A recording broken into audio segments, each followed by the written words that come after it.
January 11th, 2022, Forum on Commercial Industrial New Construction. So Paul, I want to thank everybody for coming tonight on such a bitterly cold night, and we'll get right into it. Let Jeff kick it off for us, and Paul is here to do the overview and take care of all the details for us. And thank you for all the hard work you give to us, Paul. It's very much appreciated.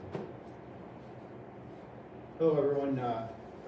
Jeff Hyatt. I'm the chair of the Economic Development Committee, and we, in collaboration with the Board of Selectmen, had wanted to get this out to all the folks that might be interested in hearing about this topic. We've got at the table here Ken Latshaw, one of the folks that is very involved and interested in this. We've got Ted Connors and we've got Bob Blonigan here, and we're going to just go through it and make sure that everybody understands what is being proposed or at least explored, and want to thank Paul DeShane for pulling this all together. He's done a great job making this happen. So with that, I guess I'll turn it over to Paul. Martha Roy is next on the agenda as the town administrator. Martha is home with the flu, and we'll look for you in, and we canceled the budget hearing for tomorrow night because of the town hall and the highway, so, but Paul's gonna. Okay, then we're I'm turning it over to Paul. filling in for It's Martha Paul. too, but yeah, hopefully she gets well soon. In summary, again, my name is Paul DeShane. I was the town administrator in Stratton for 30 years, retired, and have since helped different communities with different projects, and this is one of the projects Millington's approached me about. Tonight we're going to go through this agenda just as explained. We've already done the welcome and the introductions. I'll be doing an overview of what the property tax exemptions, what that is, and components of the tax rate, because that's the foundation of what you'll need to understand the statute, as will be explained by Town Council John Radigan. And then we'll go through a simple example of how the exemption would work, and then I have a synopsis of what other towns have done. There's been 19 towns in New Hampshire that have adopted this statute. But of the 19, only 17 have, or 17 have actually done something with it. 2 others, either I couldn't find information on, or they just haven't had an application as of yet. Then we'll open up for questions, and we'll hopefully answer those. And then we'll open the dialogue in terms of, is this something Newington would desire? If so, in what form or fashion? So, moving right along. And I apologize, I'm going to have to go in and out here because that's the only way I can do the screens here. What is a property tax exemption?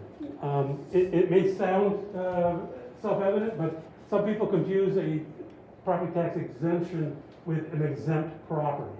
An exempt property is like a church, a charity. Those aren't taxable at all.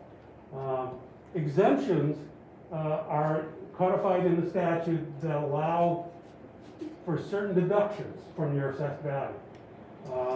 And some of those are statutory and you have to accept them. Others are local option. And the most common one is the elderly exemption. And Newington does have that. So, so putting aside exempt properties and only talking about an exemption, this exemption is usually, or is limited to the new value of the development that's proposed and built over and above the existing value. And only 50% of that value would be exempt.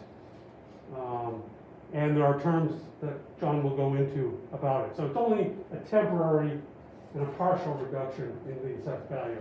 It's not just a gimme, 100%. As I mentioned, there are 2 exemptions, property tax exemptions that are given by Newington currently. One is a statutory one that requires recognition for water and air pollution control devices. You have $16 million worth of those properties currently assessed but exempted from your property tax. And then the optional elderly exemption, you've gone beyond just the $50 or whatever paltry amount the statute requires. And in the aggregate, you have almost $3 million worth of exemptions given in that method. So you have a total of exemptions that are taken off the top of your taxable assessed property of just over $19 million. And using the current tax rate, that costs you $189,890.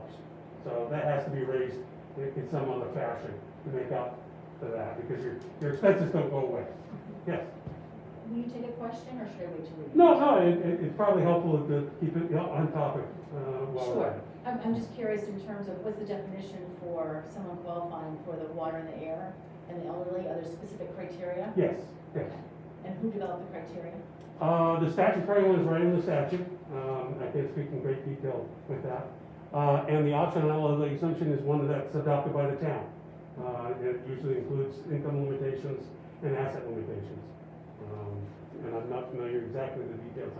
I could find that out later on if possible. But, so there are criteria that you have to meet in order to be or qualify for an exemption.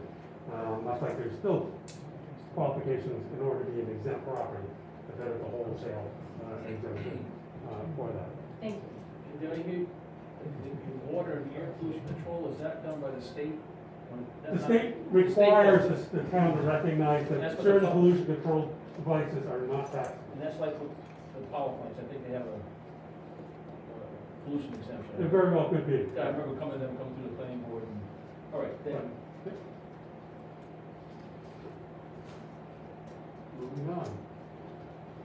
So to understand, when we get through the statute and start using examples, you need an understanding of how the tax rates are calculated in your municipal government. There are 4 different tax rates. Even though you look at your tax bill and you probably look at the bottom line, what's the total tax rate? This year is $9.98. It's really made up of 4 different categories of taxation. First is your municipal, and although it's complicated when you look at all the forms in its pure sense, every resident goes to town meeting and votes on the total budget. That's what the municipal is going to spend in the coming year. Once that's authorized, a bunch of things happen, but by the end of in fall, the town then estimates how much revenue, other than property taxes, it's going to take in. That's deducted from your total expenditures to get your net expenditures, which was just over $6 million this past year. What you then do is, to create the tax rate, is you take your total valuation, which is just under $1 billion,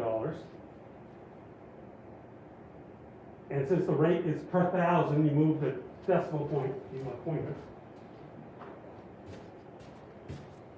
You need the decimal point from here to where this comma is, then divide that into that number, and you get $6.31. Sounds pretty simple. The application is not. Likewise, the county is figured the same way, other than the net amount here is a complicated formula based on what the legislative delegation from Rockingham County approves as a total expenditure. Net all their budgets or revenues in the year to get a net expenditure left. And then this amount is calculated based on the proportional share of the assessed value of each town in the community. I don't know exactly what your percentage is, but the long story short is the county assessed Newington $864,000. Use the same assessed value to get the 89 cents. Same thing, local education, same methodology. This is the net value or the net amount of education costs approved at your school district. The one small complication is that the total sum is also less the state education tax, which right now you're able to keep that. Many years ago, there was the donor town, receiver town situation, and those differences you had to send to the state. Right now, we're not into that. That's another project I'm working on. I'm not going to waste any more time on that because that is very complicated. But the long story short, what you get, your total cost, deduct the state education cost, the net amount left here is raised by that same amount of assessed value to come up with the $1 per thousand. The state education tax is determined by the legislature. They need to raise $340 million, but it's $100 million less this year because they cut the rate for 1 year. And that's divided by the statewide equalized property value to come up with that sum. And that's based on this valuation. And you notice this valuation is different because all our utility values are subtracted from this value. That's because the state bills the utilities directly for the state education tax. So we have to exclude that. It's not an exemption. It's just excluded off the top because otherwise they'd be taxed twice on that same amount. So using that assessed value, that's how you get the $1.78 for the state education tax. Total all that up, that's $9.98. It'll become more apparent a little bit later why this is all important. And now we get into the statutes. And I'll ask John to speak to what the essential elements of the statute is and certain definitions and criteria that's there. Yeah, probably the easiest way for me to do this is literally just to read the statute. 7281 says that an eligible municipality may, by vote of the local legislative body, pursuant to RSA 7282, adopt a new construction property tax exemption for commercial or industrial uses or both. So one of the exercises that goes through, we'll talk about the other ones, is the municipality thinking about adopting one of these exemptions, saying, okay, what type of property are we going to apply it to? Are we going to apply it to industrial, commercial, or both? Sorry, is everyone warm enough? Because we can shut the fan off, and I think that will help the audio a bit.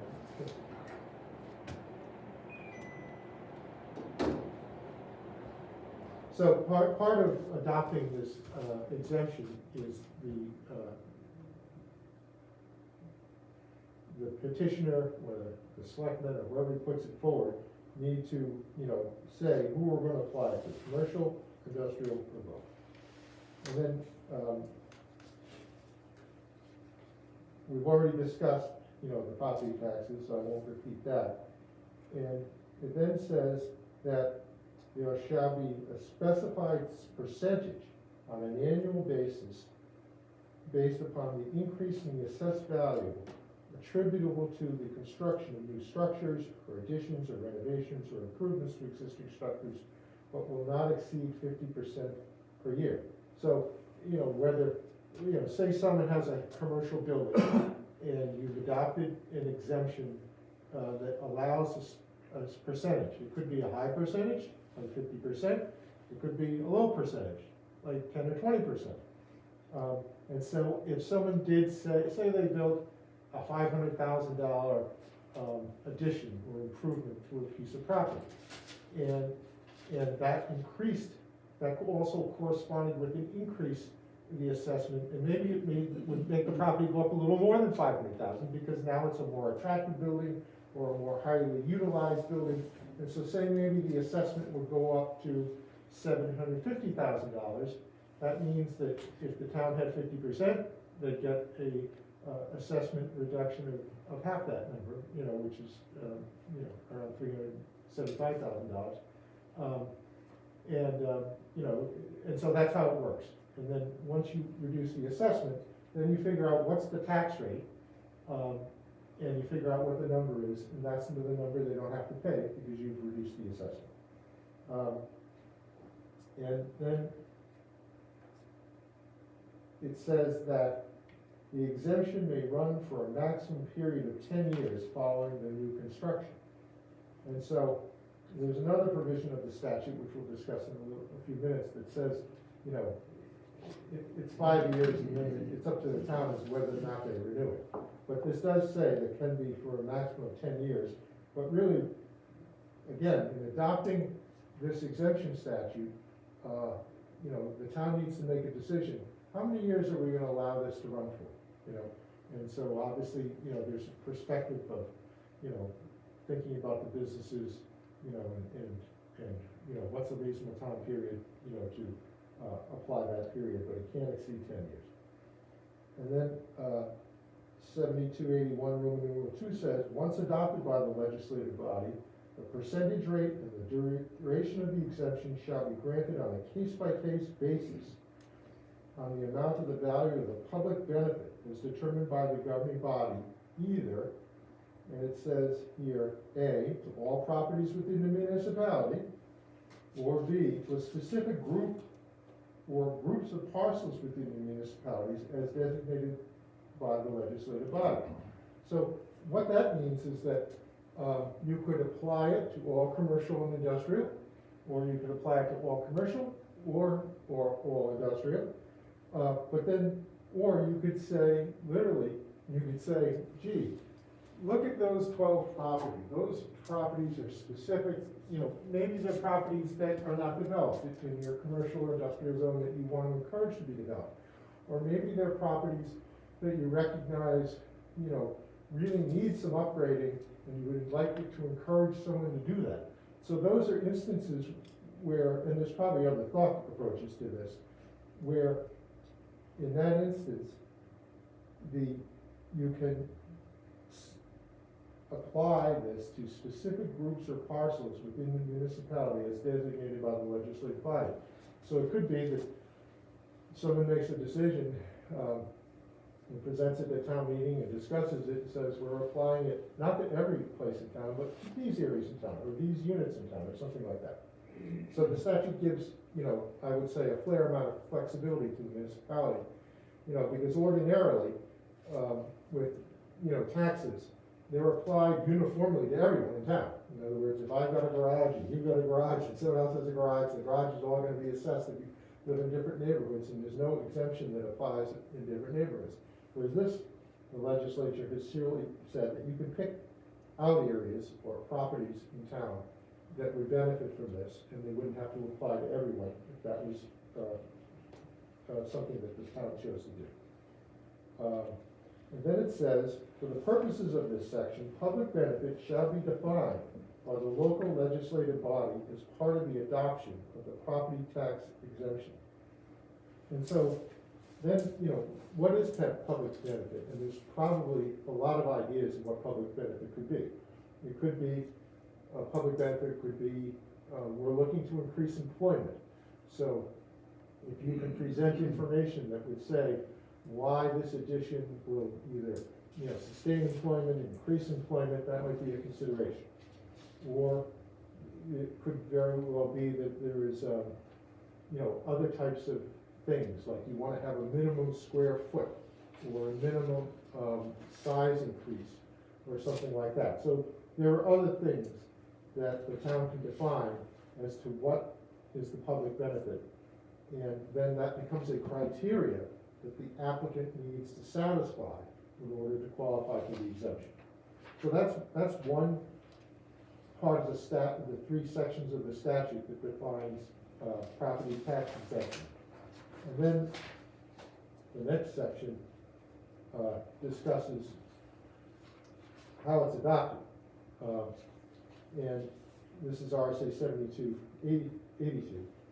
And it says that a municipality desiring to adopt the provisions of RSA 7281 shall do so in accordance with the procedures set forth in RSA 72:27A. Now, that provision of the statute basically says that you have, you know, it requires a vote by town meeting, by a warrant article, which can be either presented by the selectmen on the warrant, or it can be presented by a petitioner. So at the end of the day, you know, it was petitioner who really felt strongly about this and came up with a petition, which is how you know, present that under RSA 3, where you have to get 25 or more signatures by registered voters and present it to the selectmen no later than the 5th Tuesday prior to the town meeting, which, you know, given that the town meeting is generally the second week of March, Right. the 5th Tuesday deadline is gonna be February 1st, 2022, if someone wanted to present this by petition. So, and then it says the vote shall specify that the exemption, if granted, shall apply to all properties within the municipality if adopted in accordance with RSA 7281, Roman numeral 2A, which we just discussed, or to a specific group or groups of parcels within the municipality if adopted by RSA 7281, Roman numeral 2B, which we also just discussed. The vote shall specify the maximum percentage of new assessed value to be exempted. So that could be the 50% number that we've talked about already, or it could be a lower number. The maximum number of years of the duration of the exemption following the new construction. So that's when it starts, after the new construction. And that could be maximum, of course, 10. And a definition of the public benefit. So these are all the things you have to include in the warrant article. And a reference to a zoning use category definitions if applicable. So that would be, for instance, if the first section of this ordinance, which we didn't, there's a definition section 7280 about what commercial uses are, industrial uses are. And that's for the definition of the exemption. But the town is not obliged to follow that definition. They can go and reference in their warrant article that we're going to use the definition of commercial and industrial set forth in the zoning ordinance. And in a lot of towns, that's a good idea because everyone knows what that commercial and industrial is. And we've been working with it for years in terms of reviewing applications before the land use boards, approving applications, putting them in the right zones, all that kind of stuff. Because the alternative is, if you just said the entire town, even though it's limited to a commercial or industrial use, Right. Under the definitions, just using the map here, if you had a grandfathered industrial use, let's say over here, even though it's in a residential area, it could be eligible. Yeah, yes, and I wasn't seeking to suggest that, I didn't mean to suggest that by saying commercial use, it's everything in the commercial zone. No, rather, it's like you described, commercial use would mean, under the zoning ordinance, anywhere. Right. Yeah. And then the last section, 7283, talks about how someone applies for that exemption. An owner shall apply for the exemption under RSA 7281 prior to construction, but not after December 1st, before the beginning of the tax year for which the exemption is sought. So let's think about this for a minute. So let's assume that in March, the town decides to adopt this exemption. And so someone, and it becomes effective when it's adopted. So someone would apply for this year. They try to get going right away because ordinarily, April 1st is the year that the assessors in town pick up all the changes of property that have occurred from the prior tax year and set the assessment for the following tax year. But what this is basically saying is, once this gets rolling, you've got to apply prior to December 1st for the following. And so then it goes on to say, in cases where the selectmen or assessors may anticipatorily grant the exemption, subject to adjustments when the actual increase in assessed value becomes known.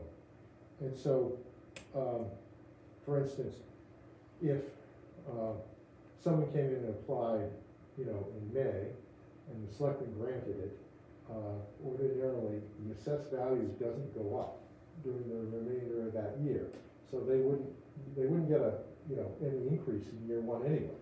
But when you come to, year two, which, is next year, where the assessed value would be picked up, that, that valuation would be, applied. And then it says, the decision shall, it also says that, the selectmen shall notify the applicant of their decision no later than February 28th before the beginning of the tax year for which the exemption is sought. So if everyone's meeting the December 31st deadline, to apply, then the selectmen have basically 2 months, January and most of February, to make the decision. The decision shall specify the amount of the exemption and that it is effective with the new tax year, starting April 1st, and the number of years for which the exemption applies to qualified construction. It then says the decision of the selectmen or assessors may be repealed in the manner set forth in RSA 7234A.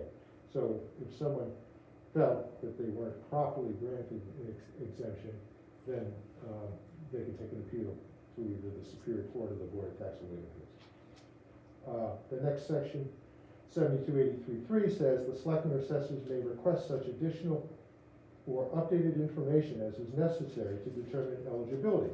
So for instance, one of the things you'd want to talk about or get the information is how much was the construction cost? Because the assessor's going to need new information about the improvements, along with, visualizing the property to see how the assessed value is going to go up. And it's because of how much the assessed value goes up towards whatever the threshold is, 50%, 40%, whatever, that they figure out, what the exemption amount is going to be. And then it says that the selectmen are satisfied that the applicant has willfully made any false statement or has refused to provide information. Upon such request, they may refuse to grant the exemption. And then lastly, it says, if the municipality completes a reevaluation during the period for which the exemption has been granted, the amount of the exemption shall be adjusted by the difference in the equalization ratios applicable to the municipality before and after the reevaluation. So, that's a, equalization ratios are a way of trying to make sure that, that different things are equalized, during the tax assessing process. And so this is basically a way of, in a very modest level, ensuring things, are equalized, and so that someone wouldn't get harmed by if assessed values go up. It basically tries to keep them in the same place they would have been prior to the revaluation. Can I go fast couple questions? Sure. Was this only for new construction? In other words, if you have a building that's worth $1 million, you're adding $1 million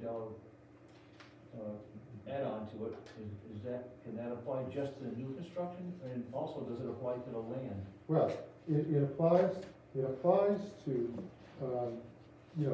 the whole idea behind this is to create incentives to businesses to build, rebuild, modernize, or enlarge within the municipality. So it's new stuff. And as you probably know. Be it in the same building, be it an expansion of that building, be it a whole new facility. Right. It's anything over and above what you currently have. Yeah, anything that is new or improved. It could be the same building, but just gets really improved. And, it's basically encouraging people to make investments. And of course, the increase in assessed value, most often is not just what the applicant paid, like the applicant comes in and says, I'm gonna get a building permit. It's $100,000 worth of work. Well, usually that's not necessarily correspond with what the increase in assessed value is, because lots of times the $100,000 worth of work makes, if it's commercial industrial, it makes the rental rate goes higher, or it makes, all kinds of different improvements. So, it's really, the assessor gets involved in this and figures out, and it's important because towns have to assess all properties in the same class of property categorizations the same way. So, properties that are, leased and rented are all try to be, assessed and valued the same way. Industrial properties that are, big mechanical things that are owned, that owned and occupied by owners are assessed a different way. Housing in town is generally assessed uniformly. And so the idea behind this is that when they do improvements, assessments will go up, and the measure for them going up is we do this the same way as we would anyone else in town doing this work. And then you get the exemption, if there's an exemption in place, for a period of years. I have a clarification question. You're saying new construction, so what if someone has a building and they renovate it? Is that renovation considered? Yes, yes, So we yes, do yes, renovation, yes. anything new? Yes, to in that build, Basically, rebuild, new value. modernize, New value, enlarge, okay. anything, any big changes. Not a result of a revale, but as a result Right. of new construction. Right, Okay. yes. So is it only the difference between the new revale and the old revale? But you can't really use the word revale. Revale has this All right, very so I'm term. sorry, Assessment assessment is the word. Assessment, Assessment, right, right. sorry, I used Yeah. it wrong. Yep. So it's the difference, so if I have Yeah. $1 million building, it's already assessed at $1 million, and I do a $500,000 additional work to it. You'll see in a moment. Maybe get ahead. No, but that's. But you're right, the concept's right. Yeah, that's a good question. But for instance, say you're doing the work on a property that is, in a marketplace where there's just less demand for the market over time, you know what I mean? So, I don't know, think into the future when we're all driving electric cars and someone wants to change a gas station, right? That's the market going downhill. So it could be that certain types of improvement work, in some areas would have a big impact positive. Other types of improvement works, which could be markets that are falling apart, could not have as big, because, for instance, no one wants to buy these these properties anymore. So we don't know exactly, how the assessed value is gonna change. That's what the assessor does, but then the percentage is applied to, how it went up after the work is done. And that's why it's also important to understand what the public benefit is defined by the town. Because that's gonna be the measure, whether it's gonna be any new construction Right. of any type, or no, it's above a certain amount, or a certain square footage, or it's gonna provide, you'll see in a moment, a couple towns said, well, particularly if they provide a new service. Let's say you didn't have a grocery store in town, and someone wanted to build a grocery store in an existing building or a new building, that would have met that public benefit criteria, because you didn't have that service. Right, yeah, that's a perfect example. Many towns have had that experience over the years of wishing they had a grocery store. And that's a perfect example. So there could be things that, the town is gonna identify that, even though that's not the entire class of who gets the benefit, the town may identify certain types of things that any town that they want. Thank you. I'm over, unless someone else. Paul? Okay, Thank you. let's see what the next slide was, because I don't remember now. But, okay, here's the example, and I apologize, I only learned after borrowing this projector that my slides were just a hair bit non-conformity. So, I'll walk you through it. The first column that's hard to see is an example of a company A, that's not a utility, because I didn't want to confuse you all with the utility properties and stuff. So in this year's, let's say their land and buildings was $1 million of assessed value. And here's these tax rates that we just went through. And based on those tax rates, the municipal amount would have been $63.10, the county amount would have been $890, the local education tax would have been $1,000, and the state education tax would have been $1,780, for a total tax liability this year of $9,980. Do we get that? Okay. Now let's say you could snap your fingers and instantly build a new building beside it and add $500,000 worth of value to it. Well, if you didn't have the exemption, the new liability for each of those categories would be $94.65, $13.35, $1,500, 2670, for a total of 14,970. That's an additional tax revenue of $4,990 over the $9,980. If you adopt the exemption, and this company applies when appropriate, and meets all the criteria relative to the statute and the public benefit and whatnot, and is granted the exemption, here's how it affects this value. You notice the value goes from $1,500,000 to $1,250,000, because the 50%, we're assuming 50% exemption, 50% of that 500,000 is exempt for a certain amount of period of time. I'm not gonna address how long, because that's again a value judgment, the town estimate. The county tax, on the other hand, the statute doesn't permit you to grant the exemption, so it stays the same. 1335, 1335. Local education, that is impacted. So, again, the $1,500,000 becomes $1,250,000 with a resulting tax of $1,250 versus the $1,500. State education tax can't touch, and if it was a utility, it gets more complicated, so it's still 1.5. So the total tax liability, if the exemption were granted, is $13,143, which is a decrease of $1,828. Now, you still need to raise that money somewhere. You know, you have a budget, you gotta pay the bills. So the tax rate that we saw here would increase slightly, and in a $500,000, $500,000 case, you're not gonna see hardly any change. Or, you know, maybe a cent, probably less. But you give a random number in these, just like the elderly exemption, the tax rate will slightly rise for everyone else, because How is they're that? not paying them out. How, you know, you've increased the revenue here for the. Well, that's town, the offset, 3,100. that's the offset, Well, no, that's not the offset, that's what they've increased. that's right.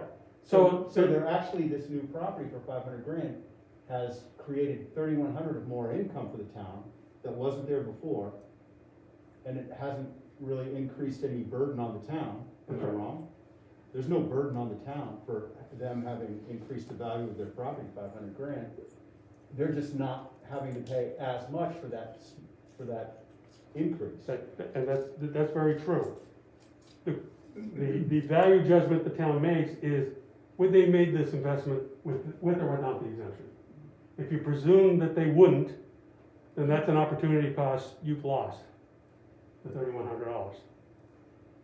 If it's a make or break with the exemption, then you get $3,100 that, for X number of years, and then it would revert to the $4,990. So So you're saying there's that, some trade-offs. You're not getting the full value of the investment, but if they wouldn't have made the investment but for the exemption, so you do win in that regard. Now, this is very, very simplistic, and it's just to walk you through the concept. Sure, we did the math. Yep. Because it does, you know, initially it says, oh, you're gonna exempt property, you give it a big giveaway. Well, no, it's only two categories of the tax rate, and it's only 50% or less, depending on what the town determines. And it's for X number of years that you also get to determine. I guess my question is, you know, how long typically would it take to do an addition or whatever the increase would be, the improvement to the building? And, you know, you are losing revenue because it's, let's just say it takes 2 years, and you put something in place that's between 5 and 10, they're getting a benefit that's beyond sort of the outlay that they had to put in for their addition. However, those first couple of years, when it's only partially assessed, you only get the 50% of the partial, not the full value. Right, John? That's correct. So, the longer it takes them, the less benefit they get. So there's an incentive for them to get that constructed up and running as soon as possible to maximize the exemption amount that they're gonna get. And that make or break decision may come down, you know, again, this is a simplistic, example, but one that's larger, let's say for a local, entity, because they have to figure out the construction costs, the carrying costs of the debt, that most people don't have the cash right in hand to build, some luckily do, but not always. What's gonna be your new operating costs? And then what's your general tax liability? Add all those up. That may just tip you beyond the point of, no, I can't afford this. So this incentive gives them greater room to grow their business and get a better understanding of what it is to operate this new structure and what those costs are, make themselves more efficient, pay down their debt, and then they'd have a greater ability to then pay the full boat when it's hard. But there is less revenue to the town, so the residents it is on the back of the residents. Only in terms of this Well, there's- wouldn't have there's a happened. net increase though. That you're getting a net increase of this amount. The You're town's losing getting, revenue, you're the losing town, revenue. Yeah, you're losing potential revenue here, Mhm. but it's not real revenue unless it's built. And if they don't build it because they can't afford it, then you're losing this too. I guess my counter to that would be, then they shouldn't be building if they can't afford it. I Um, mean, they sort of have to make a decision on where they want to have their or business. they moved out of town. Again, this is a small, construction project. If you're talking 5 million, 10 million, you know, those begin to become real magnified numbers. And the tax liability could be the breaking point, particularly on a newer company. Will you be talking at some point in this presentation about sort of the tax rate of Newington's advantage versus other tax rates of other towns? Is that addressed here at all? No, I have not addressed that. And that's probably a dialogue to have, later have. Okay. Is it necessary? Yeah, okay, thank you. So, and maybe, Ted, could you close the light on this side, because this slide is important, but the numbers are awfully small. Not the other one, there we go. Oh, Thank you. As I said, there are 19 towns in New Hampshire that I'm aware of that have adopted this. These are alphabetically listed, the ones that have, when they adopted them, and the number of years that they've applied the exemption to, and what is their scheme in terms of applying that exemption. Just using Allenstown as the first one as an example, they allowed it for 10 years. The first 2 years are at 50%, the next 2 years are at 40%, the next 2 years are at 30%, the next 2 years are 20, the last 2 are 10. So that would kind of make sense for a large project where the taxpayer needs to get used to an increasing tax load based on the value, hence why it's decreasing in order over the 10 years. And sometimes a 10-year payback is a return on investment plan that many businesses use. On the other hand, Belmont adopted it at the same time of year, but they kind of left it very loose. They said, yeah, it can be up to 50%, and the Board of Selectmen can grant it in any uniform rate or duration up to 10 years. So it's totally at their discretion. There's another column in a larger, and I have a condensed spreadsheet that you can pick up on the way out that speaks more to some of the conditions. I didn't get into the public benefit because it's all over the place. As I said, some communities define it as a new service. Another one is a very ethereal, it's employment and goodwill and. But the public benefit would need to be defined. I would certainly recommend that you define it in a very specific way. Not that I don't trust the selectmen, but I think the selectmen certainly need guidance if they're given this type of option. Berlin, they did it in 2011. I only point this out notably because I also have copies of the statute that John was referring to. I also include the statute that Berlin and other towns in Coas County, they had this option long before the rest of the state did. So they adopted it before 2018 when it became effective for the rest of the state. So that statute is also included there. You can see the very similar kinds of criteria. So I was in Berlin 2 weeks ago, actually. It's a very depressed area, right? And so I'm assuming they needed to, attract business up there because obviously Coles County is a very depressed county. Anything that helped Berlin, Anything yes, else, would be Which is not necessary. Newington, right, so, okay. Again, that's a value judgment for Newington to make. Yeah. Here's, but in their example, they have a 50, 40, 30, 20, and 10, and it's only a 5-year. And it's differentiated based on, I think that's downtown commercial, general commercial, and that's their industrial land. So they made it very clear as to how the percentage apply and where. Brookline did a 5-year versus a 10-year, 50, 40, 10, 20, 30, 20, 10, excuse me. Danville, Enfield did the very same thing as Belmont, case-by-case basis, up to the discretion of the board. Gorham did a 90, and I think this is a typo, 76, but that's what the town report said. 50, 25, 10 in the 5th year, and that's it. Henniker, 50, 50, 40, 40, 30, 30, 20, 20, 10, 10. And Hillsborough is 50, 40, 30, 20, 10. I'm doing that for the benefit mainly of the video because I don't know if they can. Further along the line, you got Lancaster. They adopted it, but I couldn't find any information on their website or any other. So they're not promoting it very well as far as I can tell. Milford is 50, 40, 30, 20, 10 for 5 years. That's it. New Boston has that again at the discretion of the Board of Selectmen, up to 5 years, not the 10-year limitation that the other communities on the other slide did. Newport, it's 50, 40, 30, 20, 10. Northfield is 50, 40, 30, 20, 10.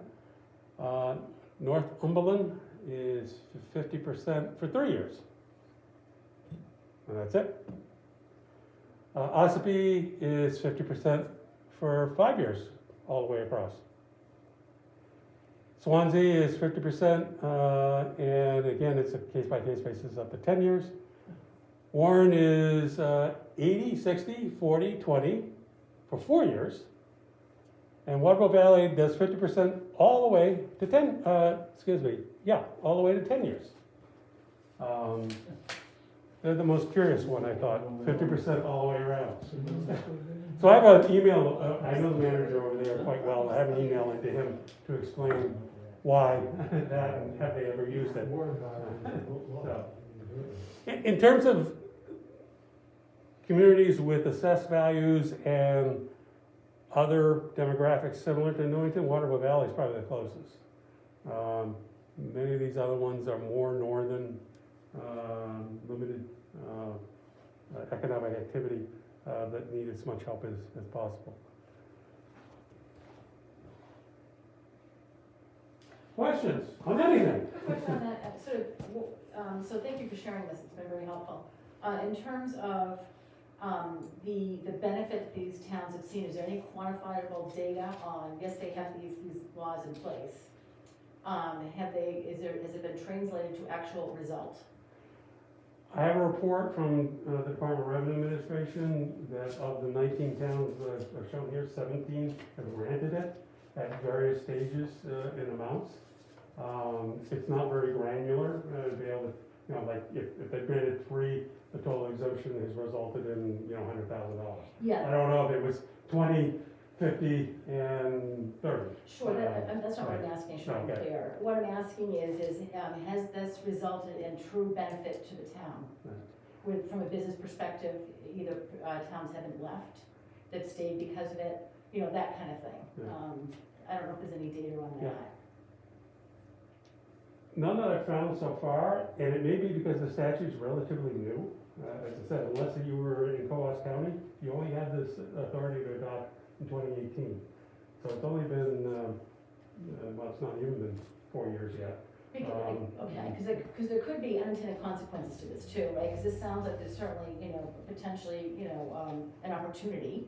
But I guess I'd like to understand, what if there are unintended consequences and if the towns either have regretted it or, have stopped doing it and why? Just because it's a new idea, which, hey, that's great, but, sort of what's Well, the- partially, the answer to that will be, remember, the statute only grants the authority for 5 years.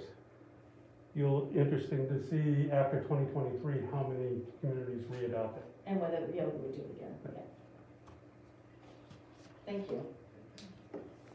That's my Does this, first question. does this apply to property on the base as well?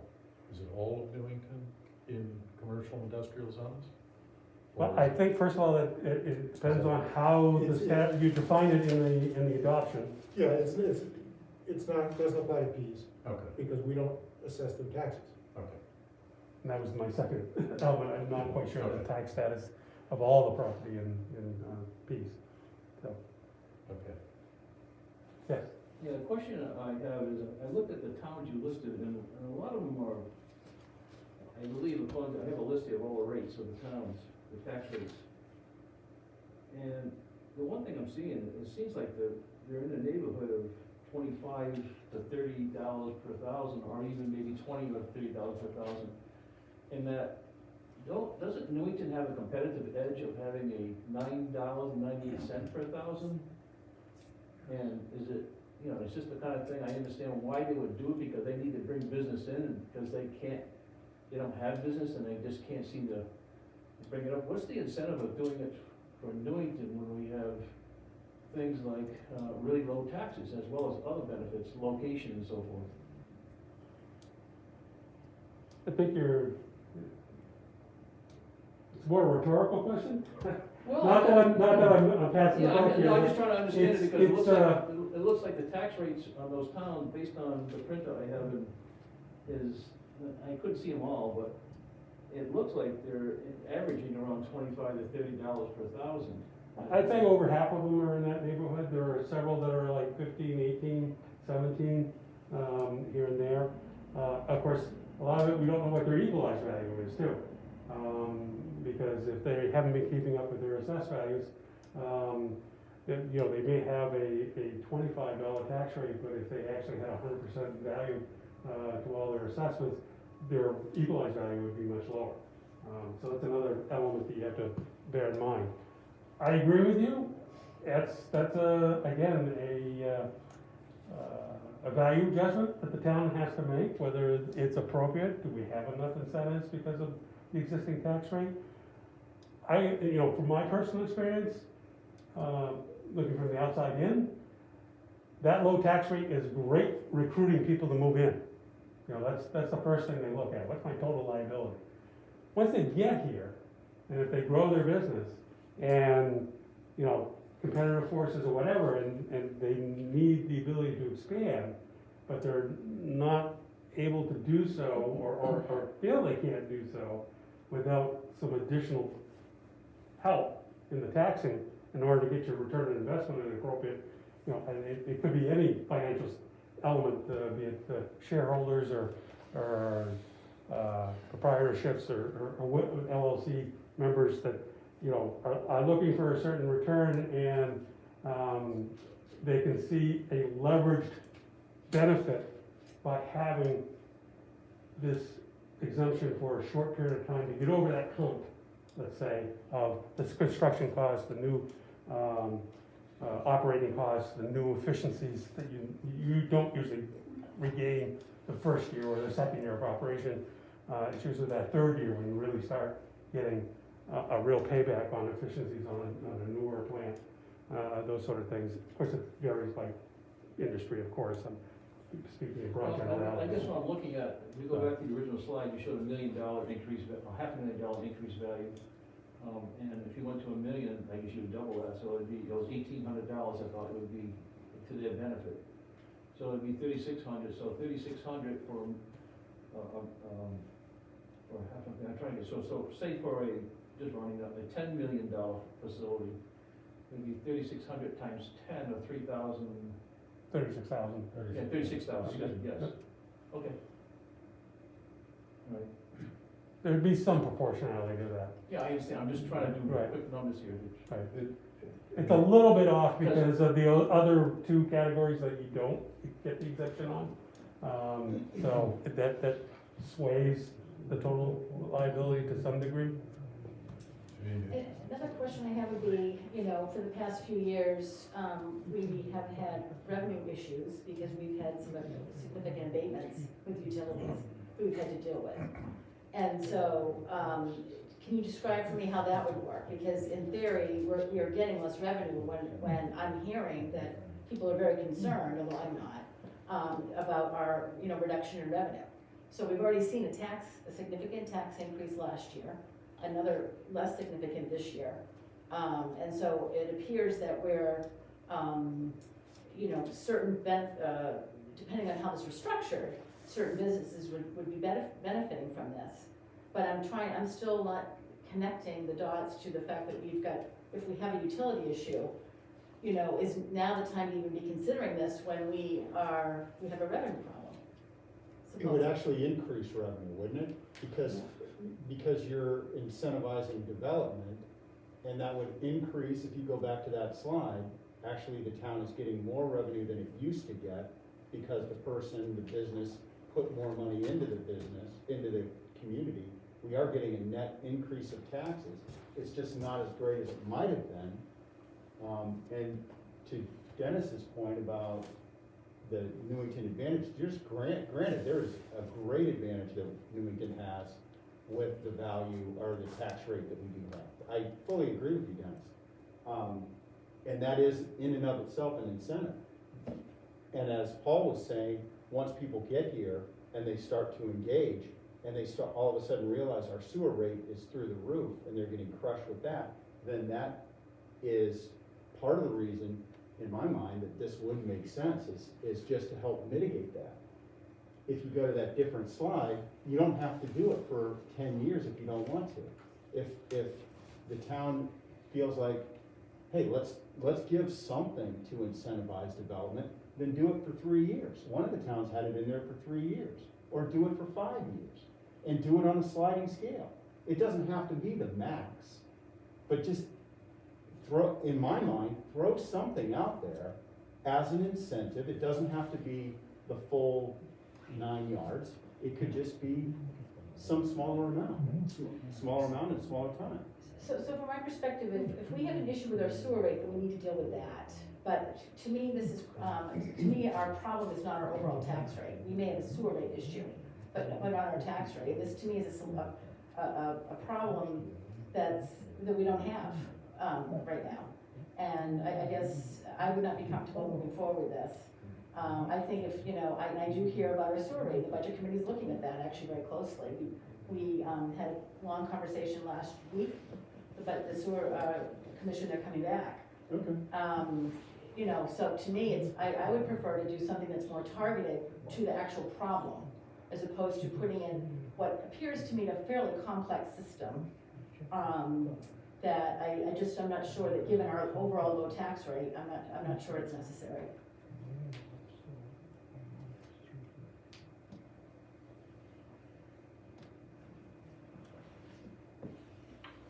And you may be right. It's To me, most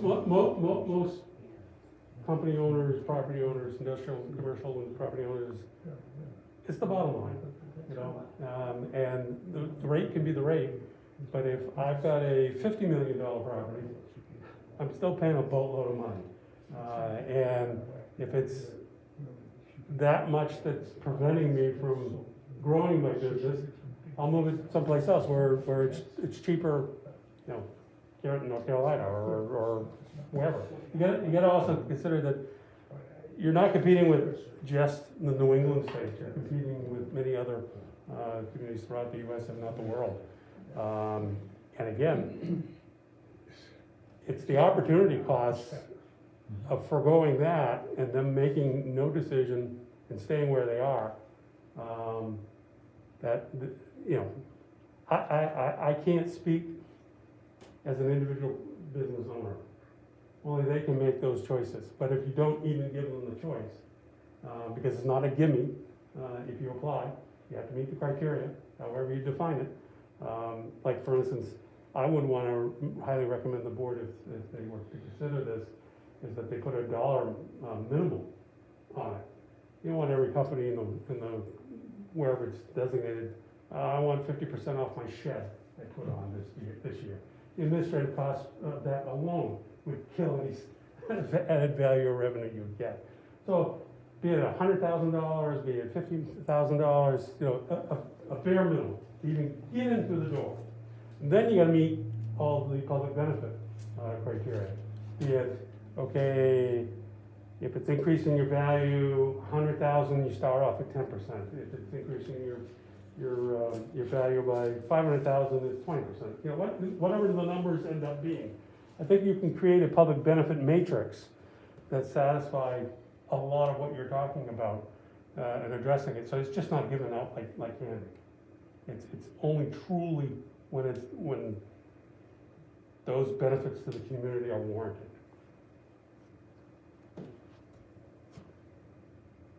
I've been involved in a project that was in Lexington, Massachusetts, and we had to go to the town board and do all this kind of stuff to put in a biotech facility, and they gave some incentives, but it was nowhere near anything in our decision process. It was more about the location, more about the building, and, you know, with what was being invested, it turned out to be, you know, something you could say to the board that you did, but it really wasn't any significant deciding factor in the process at all. And many times that's the choice that they make. I originally worked for Stratum. Lynn Sprungley had a very specific set of criteria. They wanted to be X number of miles from 95.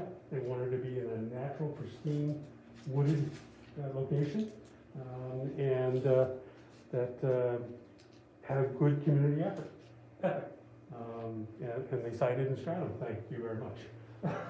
and it's been great, but you know, those were not bottom line criteria. Right. They were corporate culture criteria.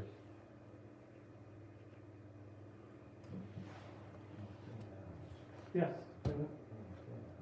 I think this can be a good program, but I'm afraid that it could possibly turn into something that could be used as a leverage against the town, where, you know, to try to get in there and say, well, we're not coming unless you do it, but they plan on coming anyways. And I'm looking at the Newington advantage, because we have a huge one.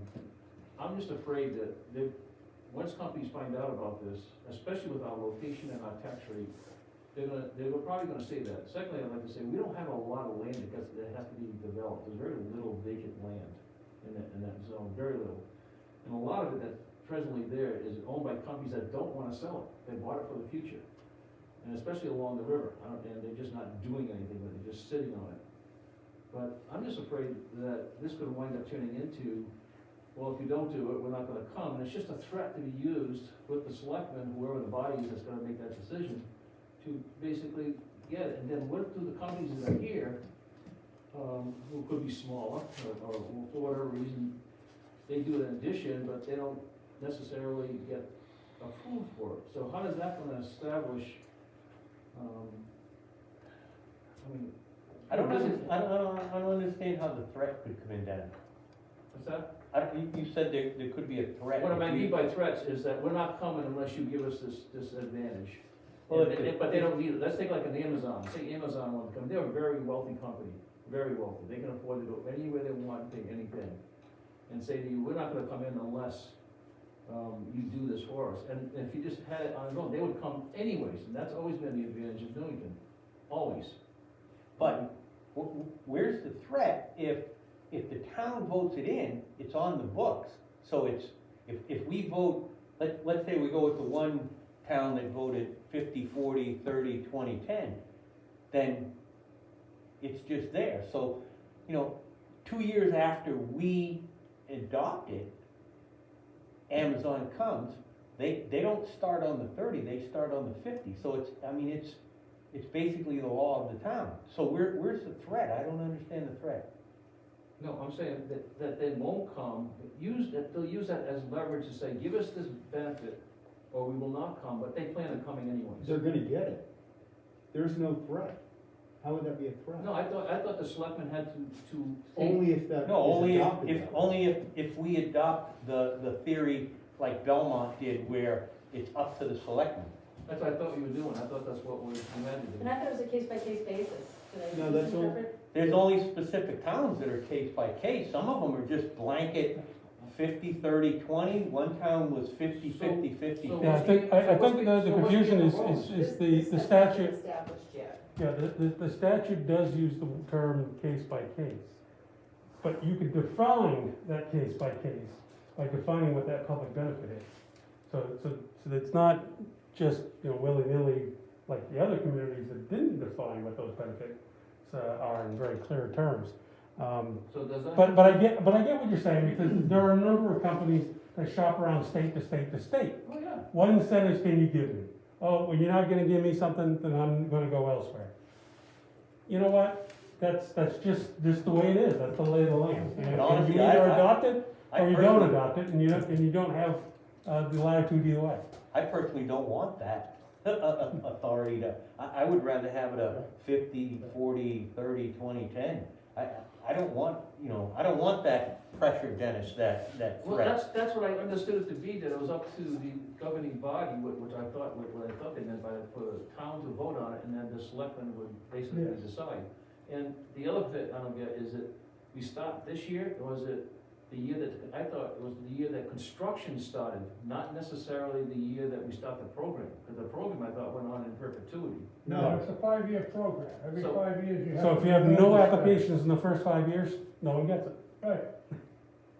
Before Dennis asked this question, I was thinking to myself, based on what Jeff had talked about, that, the town could decide to have a very narrow, small group of businesses, that maybe something some things about, and, what their particulars are, as the group that's covered. And then I'm thinking, you do it for a year, and then after the first year, maybe you change it, at next year's and amend it. But that could be if you've got a small class of people, then that could trigger, members of the class who aren't getting anything to come and wanna put the pressure on the town to be treated the same way. And so, the one thing ordinarily about taxes is that most people are used to is that they're all kind of treated the same, I think it's a challenge for the board to figure out, do we want all industrial and commercial, do we want one or the other, or do we want this small group? And obviously, if you have a big umbrella of everyone, there's no pressure on the selectmen in the sense that, you're just gonna look at what they say, and then look at the criteria, and do they meet it, and then apply whatever the percentage is, and off they go.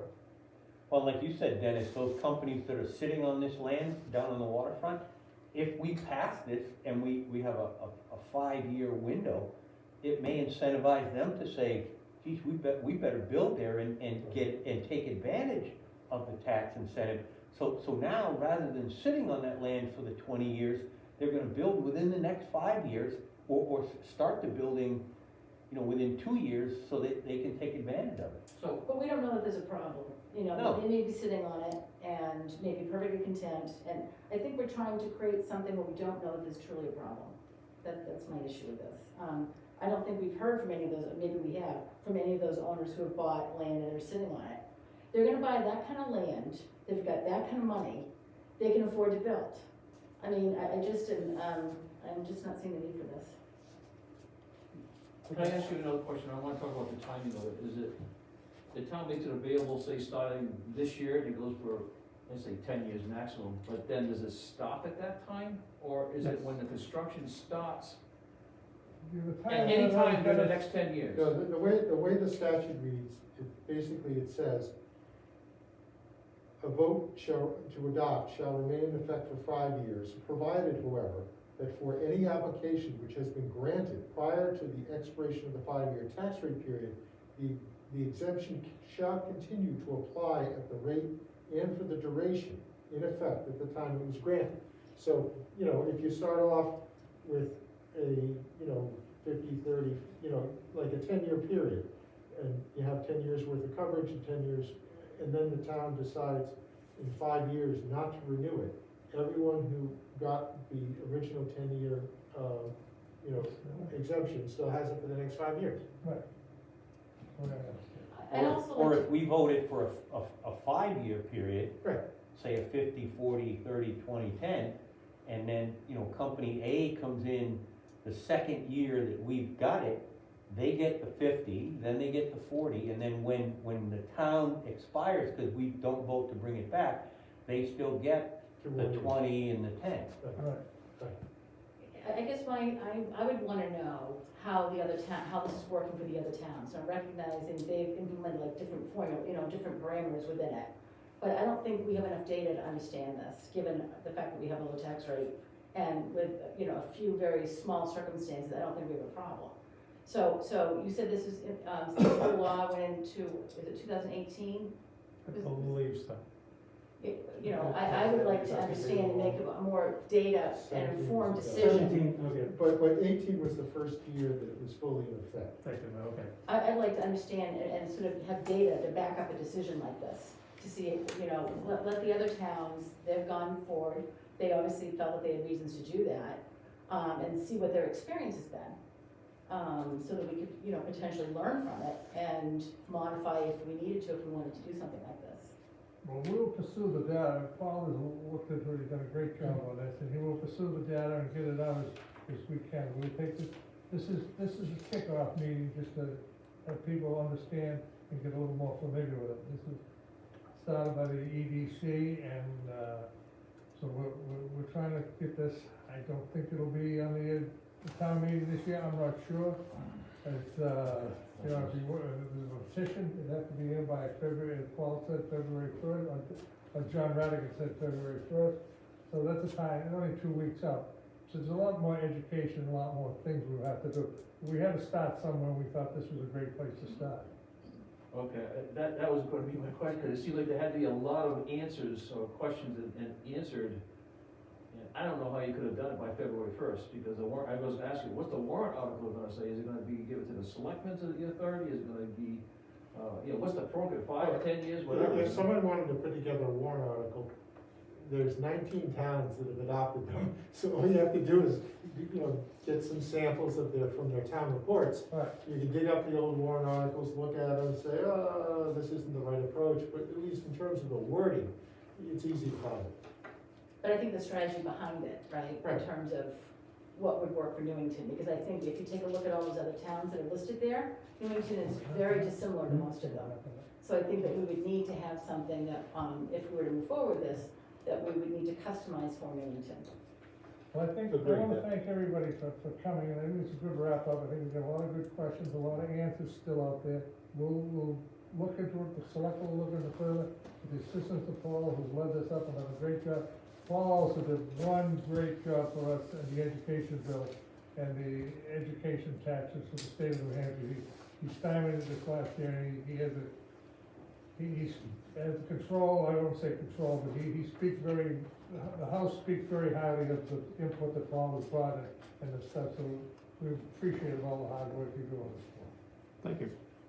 This is So I great, think thank we you. can wrap this up if you want, and thank everybody, and we'll take it from here. And we'll get back to you on our next steps. Thank you. Thank you. Thank you all for coming. Did you say you left, Yes. thank you, I'd love to take a look at those, read them. I'm trying, I'm still trying to understand one thing, I'm not trying to hold everybody up. Oh, no, I know. Have a good one, stay warm. Dennis doesn't have to miss meetings for 3 hours. This is a synopsis of the, Dear Jody, of good the to see percentages of towns, this the actual statute. I'd love to see the. you. John, thank you, my friend. Good to see you. Trying to make it a long night.